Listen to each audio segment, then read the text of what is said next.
So as I was preparing, can you hear me okay? As I was planning for my thought for the day, I saw a tweet on my phone from the Dalai Lama, who's often very inspirational to me. But then I was struck by a song I heard on the car. It was by country crossover singer Lori McKenna. It was her song, Happy People. I couldn't decide, so here's a little bit of inspiration from both of them. And it's funny, we'll see here how it ties back to the song we just heard. But from the Dalai Lama first.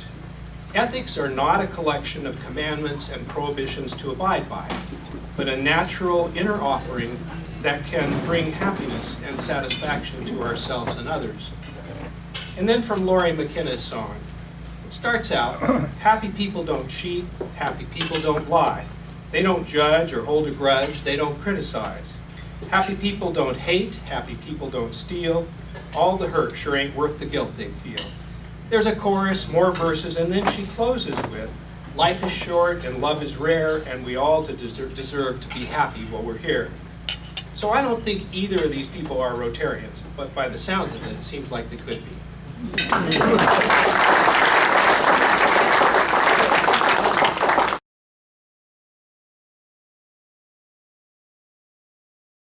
Ice cream from slipping down between the bars on the grill. Last Thursday night, had a ice cream social over at Maryland Avenue School for the kids and families coming to meet the teachers. We served about 700 servings of ice cream. We had a lot of support there, a lot of happy Rotarians helping kids decide what they were going to eat. And those who were there, those who helped out, please stand and be recognized. I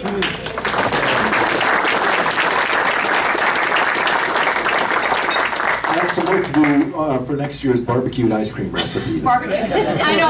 And Joel, if you come up here for a second, I found these little pins when I was at the convention, and I think it will look really good on our vests, especially for the rodeo parade. It's like a sheriff's badge, and so thank you.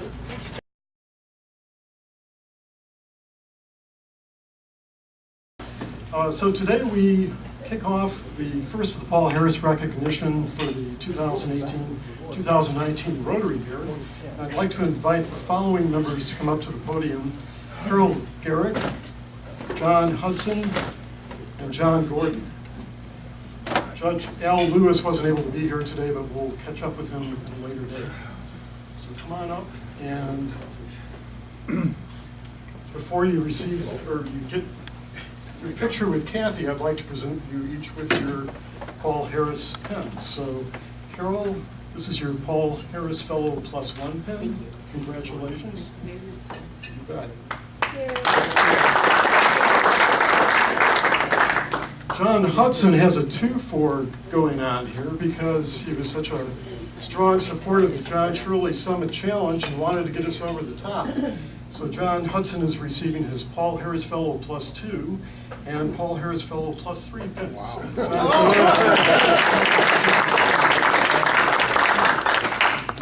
And John Gordon, who makes our weekly spur happen all the time, is also a very generous contributor to the Rotary Foundation. John is receiving his Paul Harris Fellow +4 pin today.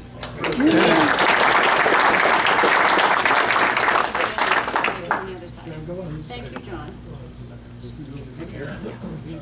This is what I've been trying not to. Okay. Okay. You guys got it Great. straight? Yeah. Okay. Thank you. Thank you, everybody. Okay, Pat.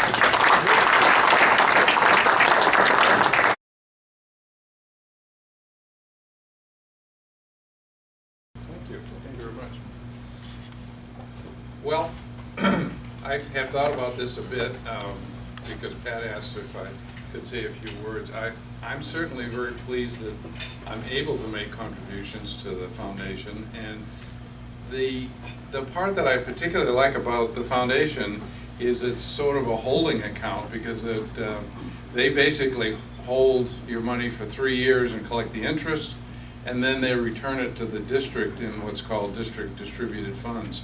And we currently have a project in Paraguay to do some water rejuvenation project, and so that money comes back to us so we can spend it on an international or a local project.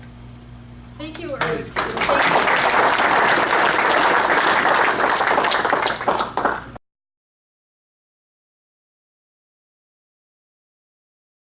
partial collaborators for a while. When I looked at Brian's bio here, I remembered a statement I think belongs to Churchill, which is that the British and Americans were two countries divided by a common language. And when I look at the first sentence, I have to correct it. It says, born in 1932 in Lancashire into a cotton manufacturing family. Cotton is not manufactured. It is grown. This may not be obvious in Great Britain, but it is grown. Brian was schooled at Malvern College in Peterhouse, Cambridge, where he read natural sciences and economics. I love the verb read, not studied, read. Did you study them too? Oh, all right. He served as a pilot in the RAF, piloting provosts. I love that, a plane called a provost. Vampires, and then Hermes transporters. The Hermes was the last of the four-engine tail draggers, and he finished his career ferrying troops to Tripoli and Malta during the build-up to the British invasion of Suez in 1956.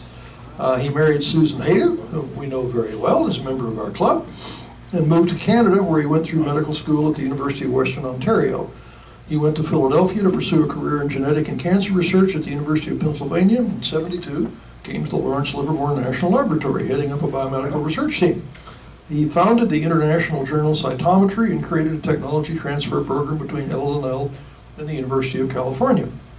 He retired from the lab in 1998 and says since then he has been trying to beat John Shirley at golf. They have 4 children, 9 grandchildren, a great-granddaughter who all live in the Bay Area. His uncle was killed on the Somme. His father-in-law, Captain Jack Hayter, was a career officer in the Royal Marines and lost his life in 1941 when his ship, the HMS Bonaventure, was sunk by an Italian submarine off Crete. I think Brian reminded me that's the only ship ever sunk by an Italian submarine. So, tragic but interesting. His grandfather's great-grandfather served under Wellington at Waterloo. So Brian, come up, please.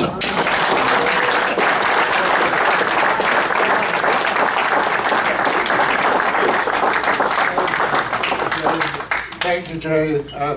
That was actually supposed to be truncated a little bit. No, not a photo. Okay. Maybe if I put it here, and I'm sure everyone will shout if they can't hear me. Okay. A couple of corrections. I'm spelt with an I. There's a Brian with a Y. I don't know why sometimes it comes out as a Y, but my name is with an I. And this was actually the title of the talk I was giving, not who put the plus in Polio Plus. And there's a good reason for that, is because I didn't know who put the plus in Polio Plus.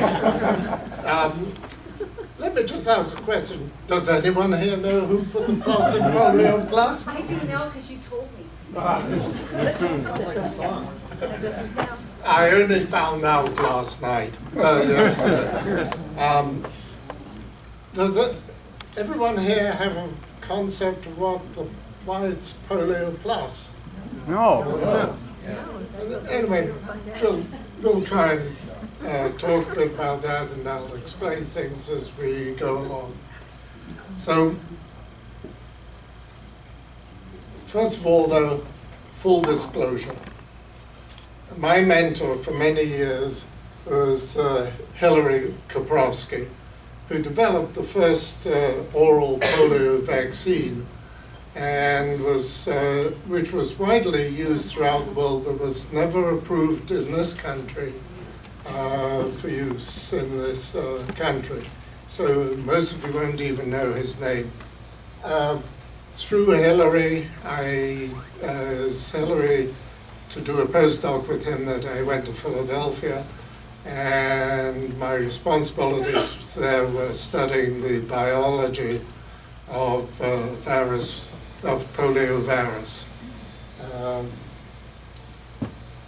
I turned out not to be a virologist, Hillary introduced me to Mort Mendelsohn. I became part of Mort Mendelssohn's group, and when Mort moved his group here to Livermore, I came to Livermore in '72. But Hillary played a very important role in my life. Okay, the goal, obviously, is to get rid of poliovirus. The criteria is that it should not be detected, the wild virus should not be detected anywhere in the world for 10 years. I use the term wild, which means the naturally occurring virus. And as I go through, there may be one or two terms I use that people aren't familiar with. Please sort of let me know. Okay. So what is polio? It's actually just a clinical syndrome. It isn't a disease itself. It has several names, and AFP, acute flaccid paralysis, is the term that's generally used nowadays. It's a complication of infection with poliovirus. It affects about somewhat less than 1% of all people that are infected with poliovirus will develop paralysis. When it affects the breathing muscles, of course, it becomes fatal unless you end up in an airline. So it's a highly infectious disease of the gut. It occurs only in humans, which makes it a very unusual disease. And it's spread only by fecal oral transmission, often through contaminated water. It has one other property which is important. It's highly resistant to all normal disinfectants, like chlorine in swimming pools and so on. Paralysis becomes much more likely the older you are when you get it. So it's a disease of infants. If you get it as an infant, chances are you'll do okay. If you happen to get it much later in life, the consequences become increasingly severe. And it has this anomalous thing that, I'm sorry. When you improve hygiene, improve sanitation, the rate of paralytic polio goes up because kids don't get it. The population gets older before they get it. When they get it, it's more severe. First big epidemic of polio was in Scandinavia in 1880, and Scandinavia was starting to clean up its act. First big epidemic in this country was around 1900. This country was beginning to clean up its act at that time. And the more this country cleaned up its act, the worse the polio epidemics became until 1950, which was a horrible crisis. Disease known to the ancient Egyptians. You see the withered leg of the crops. 30 years ago, polio was claiming the lives of hundreds of thousands of children just like me. There was a vaccine that could help stop it, but it wasn't reaching all of us. Until you decided to step in and do something. You decided to find a way to reach us all, no matter where in the world we might be. It all started with one small project, and 6 million children were saved from polio forever.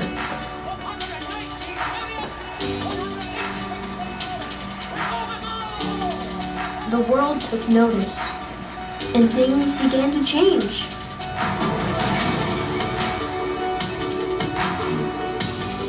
On streets, on trains, planes, boats and bicycles, over deserts and rivers, mountains and valleys, through jungles and war zones, You never stopped.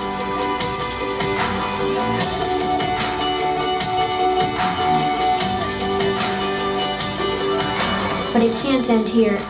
We are this close, the closest that we've ever been. 3 countries remain, and we must continue to strive to reach every last child.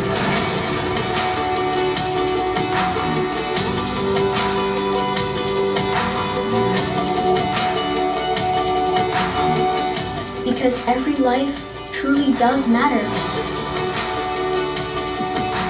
And together, you have proved that when you put service above self, the world can be a much better place. There was a movie that was made by the World Health Organization and UNICEF as a tribute to Rotary, and was shown 2 years ago at the meeting in Atlanta. You can probably see a ward full of iron lungs. So in the 1950s, there was a race. Could we develop a vaccine that would protect against the infection? And there are 2 approaches. And Salk vaccine, which became licensed in 1955, is based on an inactivated poliovirus. So this has to be given by injection of a dead virus, but provides immunology. 8 years later, in 1963, Albert Sabin's oral polio vaccine was introduced. And this is live attenuated virus, which can be just given by mouth, a drop, 2 drops. And because it's live, it's actually acting as an infection that doesn't cause polio, doesn't cause paralysis. And so it has a big advantage for Polio Plus applications, that even if a kid misses getting vaccinated but happens to run into another kid that has been, the polio virus can be transmitted through the population. So that's a great plus for what we want to do as far as getting elimination.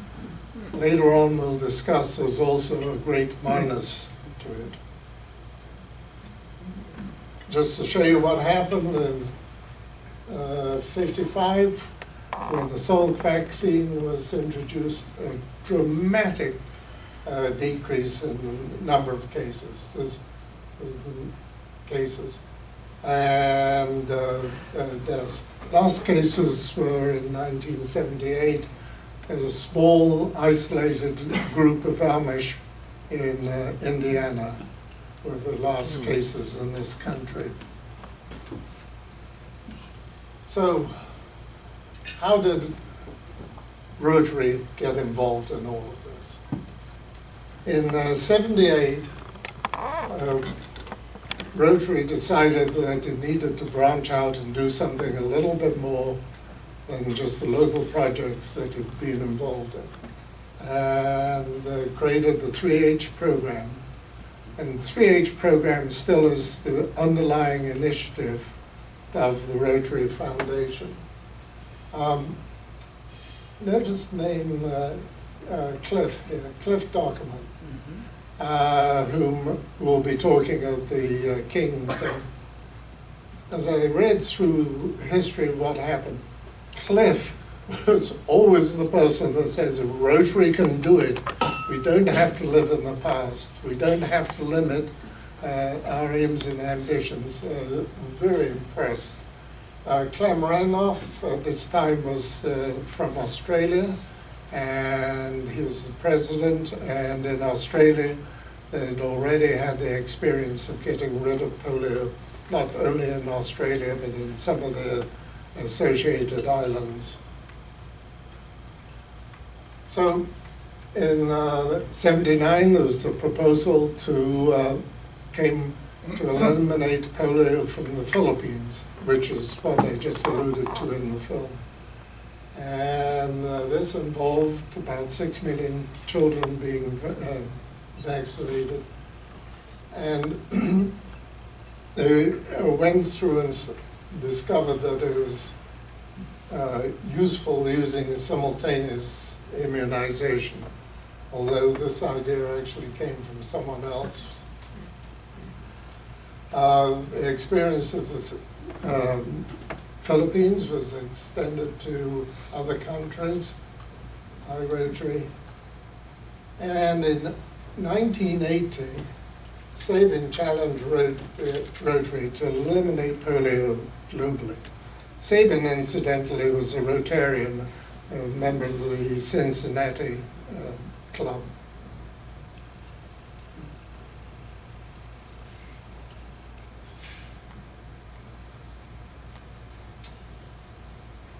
So in '82, Rotary created Polio 2005. The idea was to get rid of polio throughout the world. Suggested, that was the initial budget. Rotary set about raising, they took 20% contingency, if you will. Actually raised just under $250 million. Rotary had no idea they could do this, so they could get money of that magnitude. And it was the first of Rotary really going outside the organization for fundraising. And they got donations from non-Rotarians as well.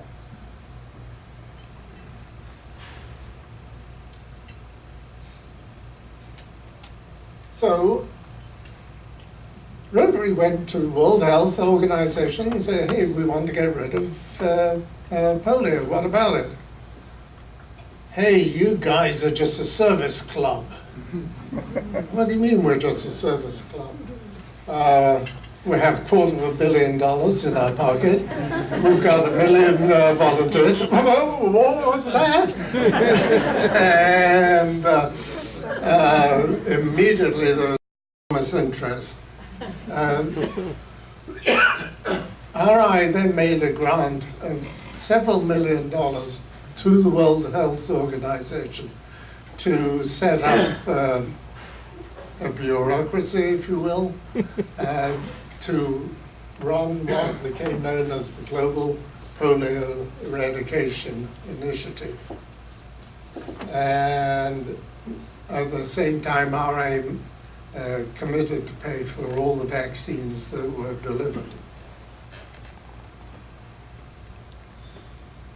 So the GPEI initiative used oral polio vaccine for high infant, regional mass vaccination. Surveillance became a very important part of the whole thing, checking to see if there was paralysis, if there were cases. And intense mop-up. If a case appears, go into that area and saturate everything around it to make sure that it doesn't spread outside that case or two. And remember all the time that whenever you see a case, there's probably 100 to a couple of hundred infections associated with the case that's picked up. So this was a situation in the world in that time. Most of the world, still polio is endemic. Even in Europe, you have France and Spain having endemic polio. So, why the plus in Polio Plus? So, Herbert Pigman was the person that put the plus in Polio Plus. He was the Secretary General of Rotary at that time, and was making a report on polio 2005 and decided that that was much too constraining. Rotary was doing much more than just polio 2005. So the immunization is the plus. Sorry, the plus is Rotary experience in management, politics, funding, communication, organization, all the things that Rotary does so well all around the world. And also includes immunization for measles, tuberculosis, diphtheria, whooping cough, and tetanus. Incidentally, I just heard this morning that measles, and there's an outbreak in Europe, 47,000 cases, 3,700 deaths, 3,700 deaths already from the measles outbreak in Europe. It's not a trivial disease. Also, a number of companies made material available to Rotary, and then you have vitamin A. What on earth is vitamin A doing? Vitamin A deficiency is the leading cause of blindness in children. Well, you can read yourself. Half the kids that get infantile blindness die. And Canada has taken the lead in getting rid of this, making sure that every polio vaccine contains vitamin A, and so provides prophylaxis against vitamin A deficiency. At work, Mexico is the first test. Simultaneous vaccination is due to Claudio Canseco, who was an epidemiologist in Mexico and was president of Rotary International. And he said the way we have to go is hit everyone at once at the same time, simultaneous, which is a new model, and he should be given a lot of credit for that. National Immunization Days. This is applying the simultaneous thing to the whole country at once. These are the sort of tasks that have to be completed to do that. In India,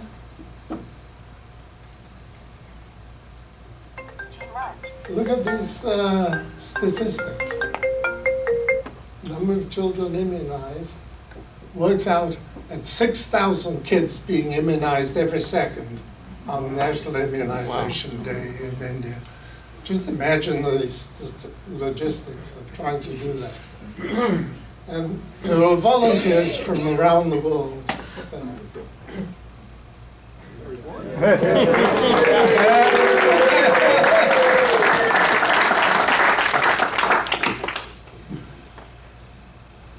Not being a volunteer could also be dangerous. I think this is horrific. The one in Pakistan in March, his mother and daughter actually in the process of giving drops when they were gunned down.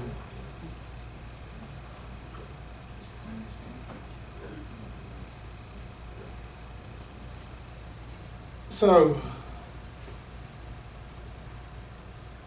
as you see, a lot of progress has been made, and particularly through this, 60 million cases have been avoided, and 1.5 million deaths from vitamin A deficiency have been avoided. Pretty impressive. And this is something we're all part of.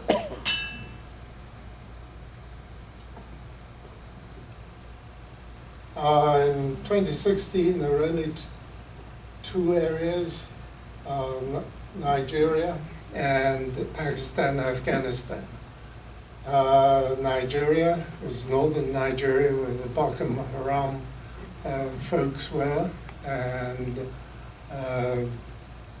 in Pakistan, Afghanistan, it's the border regions where there's the conflicts. And in both cases, it seems to be extremist Islamics who've tried to block polio going in. Otherwise, it's been incredible. For instance, in Sudan, there was a civil war going on. Hey, both sides agreed to a 3-day truce. Wasn't much time. Rotary had to hire a small air force to get the materials in, but they had national immunization days. They did the job. 3 days later, they went back to fighting. So we're almost there. 13 cases so far this year. Pakistan and Afghanistan are the thing there. But rather disturbing is 21 cases of circulating vaccine-derived poliovirus. This is the oral poliovirus that's mutated after passage through several people and actually can end up causing paralysis. Pakistan and Afghanistan are about to have national immunization days, but they've also set up an incredible network of polio teams. Every transit, the bus stations, the train stations, the airports, there's a team at work there 24 hours a day. Any kid that comes through gets vaccinated. And the same with all the border crossing points. And our hope is that by this saturation approach, we'll actually get rid of it. So $1 billion a year, about half of which goes to the actual vaccine. 150,000 people get some form of income working throughout the world on the Global Polio Eradication Initiative. This is a big operation. Where do the monies come from? We in Rotary provide about 10% of the funding. The Gates Foundation has put an enormous amount of money into it. And then Nigeria and Pakistan are also trying to carry their weight. So, what have we inspired? Be the inspiration.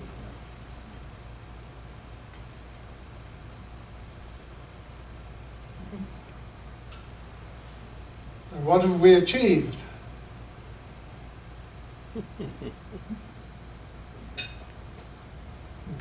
Note at the bottom there we include water and sanitation, which comes under, again, Polio Plus thing.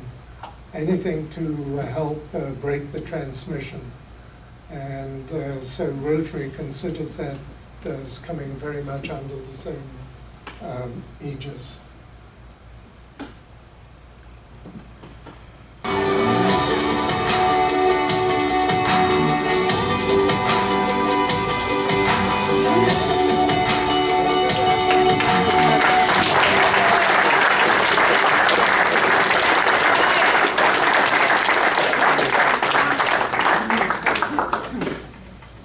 First of all, Kathy, everyone should fill in their pledge card, I hope.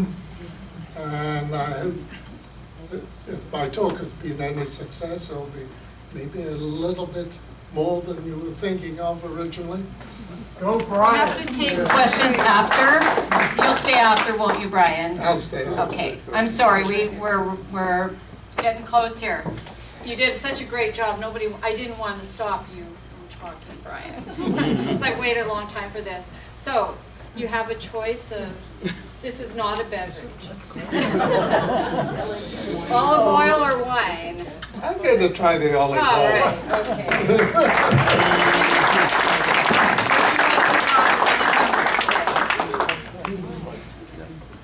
$274 that could go to Polio Plus. It's actually 278. 278. Oh, okay. So, thank you very much, Brian. Next week, if you wonder how your mail gets delivered,